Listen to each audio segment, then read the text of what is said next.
এবার কালীঘাটপন্থী তৃণমূল এবং ঋতব্রতপন্থী তৃণমূলের লড়াই পঞ্চায়েত সমিতিতে বাদুড়িয়ার তৃণমূল পরিচালিত পঞ্চায়েত সমিতির ঋতব্রতপন্থী সভাপতির বিরুদ্ধে অনাস্থা আনল কালীঘাটপন্থী তৃণমূল। বাদুড়িয়া পঞ্চায়েত সমিতিতে মোট 41টি আসন, তার মধ্যে 40টি তৃণমূলের দখলে এবং একটি বিজেপির দখলে। আগে পঞ্চায়েত সমিতির সভাপতি ছিল কুহেলিকা পারভিন। কুহেলিকা পারভিন বাদুড়িয়ার তৃণমূলের বিধায়ক বুরহানুল মুকাদ্দিমের ঘনিষ্ঠ। কুহেলিকা পারভিনকে অপসারণের জন্য তৃণমূলের অন্যান্য পঞ্চায়েত সমিতির মেম্বাররা অনাস্থা আনল। মূলত বিধায়ক বুরহানুল মুকাদ্দিম ও তার ঘনিষ্ঠরা সহ পঞ্চায়েত সমিতির সভাপতি কুহেলিকা পারভিন সকলেই এখন নতুন ঋতব্রতপন্থী তৃণমূলে চলে গিয়েছে। আর সেই কারণে এই অনাস্থা আনলো কালীঘাটপন্থীরা।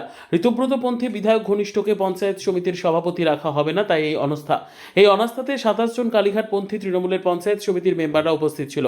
যারা অনাস্থা আনলো সেই সব পঞ্চায়েত সমিতির কালীঘাটপন্থী তৃণমূলের মেম্বারদের দাবি, দুর্নীতিগ্রস্ত পঞ্চায়েত সমিতির সভাপতিকে আমরা রাখবো না, তাই অনাস্থা আনলাম। এরপর আস্থা ভোটের আমাদের তৃণমূলেরই কোনো সৎ পঞ্চায়েত সমিতির মেম্বারকে আমরা সভাপতি করব এবং এই সরকারের এসব উন্নয়নমূলক কাজ আমরা প্রতিটি মানুষের ঘরে ঘরে পৌঁছে দেব।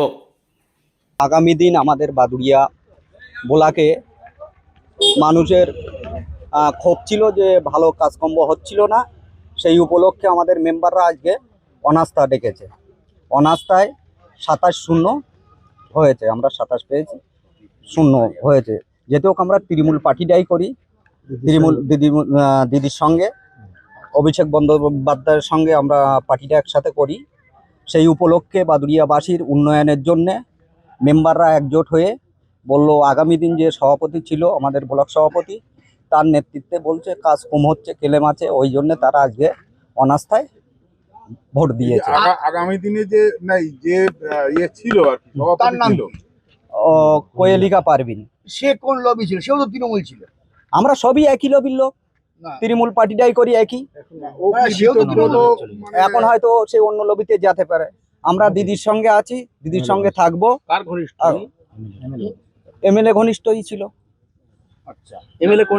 এমএলএ কোন ঘনিষ্ঠ? ঋতব্র ব্যানার্জি ঘনিষ্ঠ। ঘনিষ্ঠ। আচ্ছা, তাহলে এখানে ঋতব্রত লবি আর হচ্ছে কালীঘাট লবি, এই দুটো মেন হচ্ছে সমস্যা, তাই তো? আমরা কালীঘাট। আপনারা কি কোনটা? আমরা কালীঘাট। আমরা দিদির সঙ্গে থাকবো, দিদি যেখানেই যাবে আমরা সেখানেই যাব। আর সেই কারণেই আজকের এই অনাস্থা। না, সে কারণে বলা ভুল, দিদির ও দুর্নীতির কারণে বলাও ভুল। জনগণ যেটা চাবে সেইটি হবে। জনগণ চাচ্ছে, আগামী দিন কাজ ভালো হয়নি বলে আজকে অনাস্থা ডেকেছে। আগামী দিন জনগণ যদি এরও খারাপ চায়, এরও অনাস্থা ডেকে এরও ফেলে দিতে পারে। আচ্ছা, পঞ্চায়েত সমিতির বিরুদ্ধে কি কি অভিযোগ রয়েছে? পঞ্চায়েত সমিতির বিরুদ্ধে রাস্তাঘাটের একাধিক অভিযোগ আছে। আচ্ছা, আজকে আপনারা বলছেন দুটো শিবির, একটা হচ্ছে কালীঘাট শিবির, একটা ঋতব্রত শিবির। আপনারা হচ্ছে কালীঘাট শিবির। হ্যাঁ, অবশ্যই। আর শেষ বেশ তাহলে জয় হলো কোন শিবিরে? কালীঘাট শিবিরে দিদির জয়। দিদির জয়। দিদির তো ভোট কাটিনি, আম জনতা কাটিনি, এমএলএরা যেতে পারে, জনগণ তার যায়নি।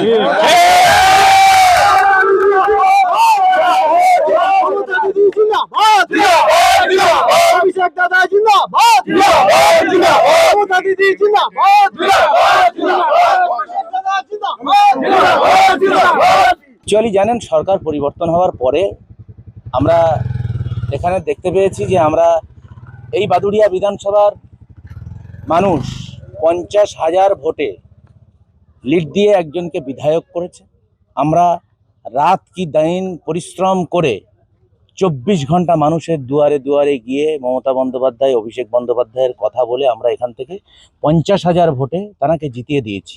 4 তারিখে রেজাল্ট নিয়ে যাওয়ার পরে সার্টিফিকেট তিনি বসিরহাট এসডি অফিস থেকে নেওয়ার পরে আজও পর্যন্ত বাদুড়িয়ার মানুষের সুখ দুঃখ, কোথায় মানুষ সমস্যায় আছে, একবারও খোঁজ নিচ্ছে না।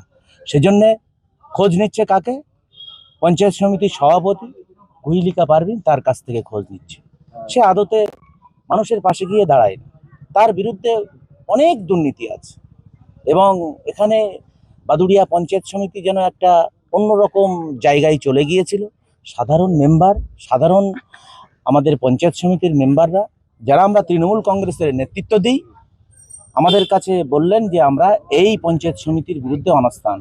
আমরা এই 2 মাস অক্লান্ত পরিশ্রম করে আমরা যে সরকারই এসছে, সেই সরকারের নেতৃত্বে আমরা চলব এবং সেই সরকারের ডেভেলপটা আমরা মানুষের কাছে পৌঁছে দেব। এখানে আজকে 27-0 হয়েছে। আমি দায়িত্ব নিয়ে বলছি 27 জনই পঞ্চায়েত সমিতির সভাপতি হবে, 27 জনই কর্মদক্ষ এবং 27 জনই সহসভাপতি। প্রত্যেকটা মানুষ সমান গুরুত্ব থাকবে।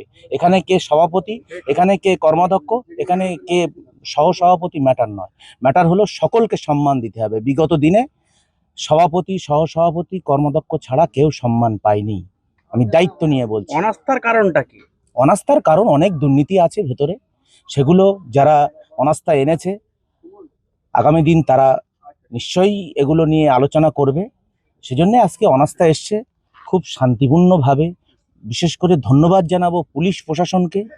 সারা দিন মানে গতকাল থেকে পুলিশ প্রশাসন যেভাবে মানে আমাদের সঙ্গে আছে, আমরা বাদুড়িয়া থানা এবং বসিরহাট জেলা পুলিশ যারা দায়িত্বে আছেন তাদেরকেও ধন্যবাদ জানাই।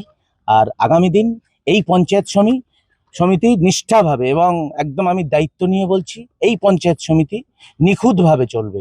এই পঞ্চায়েত সমিতি বাদুড়িয়ায় প্রায় আনুমানিক 2,80,000 মতো ভোটার আছে। এই ভোটারের পঞ্চায়েত সমিতি হবে। বাদুড়িয়া ব্লকে 40টা তৃণমূল আর একটা বিজেপি ছিল। আজকে তৃণমূলের বিরুদ্ধেই অনাস্থা হচ্ছে। একটা ঋতব্রত তৃণমূল আর একটা কালীঘাট তৃণমূল। ঘটনা হচ্ছে ওদের মধ্যে দলাদলি ভাগাভাগি, একটা দুর্নীতিগ্রস্ত দল যারা বাংলা থেকে চলে গেছে তাদেরই অংশ রয়ে গেছে। দুর্নীতিগ্রস্ত নিজেদের মধ্যে খেয়েও কি ভাগাভাগি করে এখন দলবদল করছে। দেখা যাক আগামী দিন পার্টি ভেঙে পার্টি হচ্ছে। এক্ষেত্রে মানুষকে সুশাসন দিতে পারি কিনা আমরা নজর রাখছি সেদিকে। আমরা মানে খুবই তীক্ষ্ণ ভিডিওকে বলেছি যে যেটা শাসন হবে, যেটা অনুশাসন থাকবে, মানুষের সুবিধে হবে, সমাজের স্থিতিবিতি আসবে, কর্মসংস্থান হবে, তার দিকেই আমাদের লক্ষ্য। আমাদের এটাই কিন্তু আমাদের আগামী দিনের পথ চলা। বলছি যে এই যে তাহলে অনাস্থা আনলো, তাহলে এটা কি আপনারা বিজেপির তরফ থেকেও কি চাইছিলেন যে এই যিনি পঞ্চায়েত সমিতির সভাপতি তিনি দুর্নীতিগ্রস্ত, তাকে অপসারণ করা হোক, এটা কি আপনারাও চাইছিলেন? আমরাও মনে মনে চাইছি। দেখুন, পঞ্চায়েত লেভেলে বলুন আর ব্লক স্তরে বলুন, কোনো কাজ হয় না। সমস্তগুলো লুটপাট করে খাচ্ছে বিভিন্ন দপ্তরে, কেন্দ্রীয় সরকারের উন্নয়ন বলুন আর বাংলা উন্নয়নের বলুন। এরা দুর্নীতিগ্রস্ত একটা দল, এরা ভাগাভাগি হানাহানি করে খাচ্ছে। আমাদের কি দেখুন, দল ভেঙে যদি দল হয়, আমাদের লক্ষ্য হচ্ছে প্রশাসন আমাদের হাতে এসছে, প্রশাসনের উপর চাপ দিয়ে আমরা যতটা পারবো আমাদের কাজ করার সুযোগ করে নেব।